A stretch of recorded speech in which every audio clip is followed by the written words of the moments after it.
আপনাকে আমি ব্যাংকে লোন নিয়ে ব্যবসা করতে বলিনি, কোনোদিন বলিনি। চকলেট দিয়ে ব্যবসা করতে বলেছি, তাহলে লোন নেওয়া লাগবে না।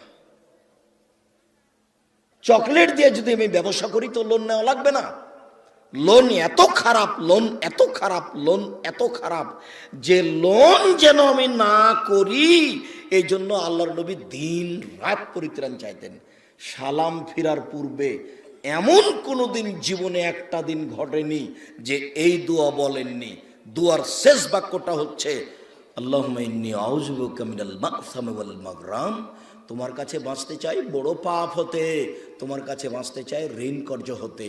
তোতে এই বাক্যটা না বলে তিনি কোনোদিন সালাম ফিরেননি। এ কথা আয়েশা রাদিয়াল্লাহু তাআলা আনহা বলেন, হাদিস বুখারী মুসলিম। আর আপনি ব্যাংকে চাকরি করেন, এটাই খারাপ। আবার আপনি 30 লাখ টাকা লোন নিয়ে বাড়ি করলেন, ছেলে মেয়ের জন্য রেখে চলে গেলেন, আর জাহান্নামার যা মরার সাথে সাথে আপনাকে কবরে গুতাইতে লাগলো। আপনি একটু কিছুই বুঝলেন না, হুঁচলার মতো দিন কাটাচ্ছেন।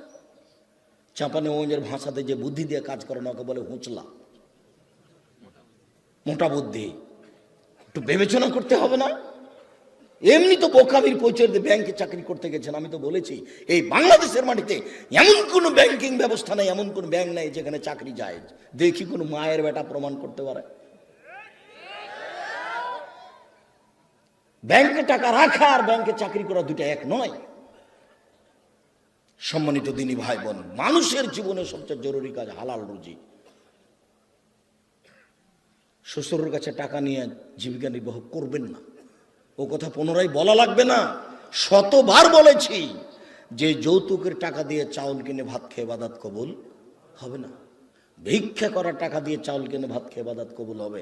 আমি ভিক্ষা করব কেন? আমার গায়ে শক্তি আছে, কাজ করে খেতে পারি। তবুও ভিক্ষা করা টাকা দিয়ে চাউল কিনে ভাত খেয়ে ইবাদত কবুল হবে।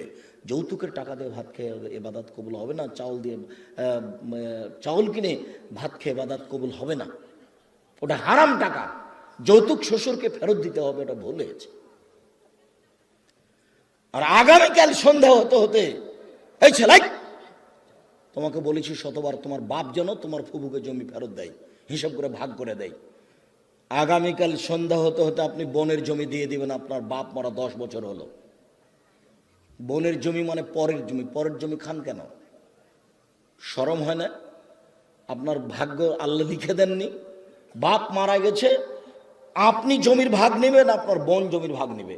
আপনি নেবেন সকালে আর আপনার বোন নেবেন বিকেলে, এরকম কথা কি না? একসাথে। তা আজ পর্যন্ত